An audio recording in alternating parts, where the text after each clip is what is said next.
আততায়ীর হাতে গুলিবিদ্ধ হয়ে জীবন মৃত্যুর সাথে পাঞ্জা লড়ছেন উসমান হাদি। সারা দেশের মানুষ যখন চাতক পাখির মতো চেয়ে আছেন উসমান হাদি আবারও সুস্থ হয়ে ফিরে আসবেন সকলের মাঝে, ঠিক সে সময়ে দুঃসংবাদ দিয়েছেন চিকিৎসক।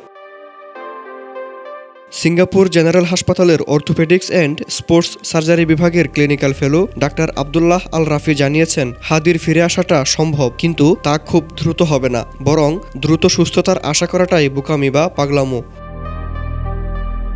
তিনি জানান, সিঙ্গাপুর জেনারেল হাসপাতালের নিউরোসার্জারি বিভাগ বিশ্বের অন্যতম শক্তিশালী। এখানে রয়েছে আলাদা ন্যাশনাল নিউরোসায়েন্স ইনস্টিটিউট, যেখানে রোবোটিক সার্জারি থেকে শুরু করে ইন্ট্রা অপারেটিভ এমআরআই সব আধুনিক প্রযুক্তি ব্যবহার করা হয়।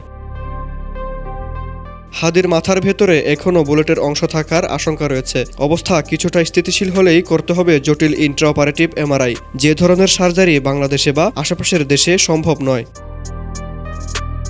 তবে সবচেয়ে উদ্বেগজনক তথ্য হলো, হাদি এখনও GCS3 কন্ডিশনে আছেন। এ অবস্থার রোগীদের দ্রুত ফেরার কোনো বাস্তব সম্ভাবনা নেই। উদাহরণ দিয়ে চিকিৎসক জানান, একজন রোগী একই হাসপাতালে 3 মাস আইসিইউতে ছিলেন এবং তার অবস্থাও ছিল হাদির মতোই সংকটাপন্ন। ফিরে আসলেও হাদিকে দীর্ঘ সময় আইসিইউতে থাকতে হবে, এমনটাই জানিয়েছেন চিকিৎসক। সিঙ্গাপুরে জীবন মৃত্যুর সাথে লড়াই করছেন উসমান হাদি। সুস্থ হয়ে তিনি আবারও সবার মাঝে ফিরে আসবেন, এমনটাই প্রার্থনা দেশবাসীর।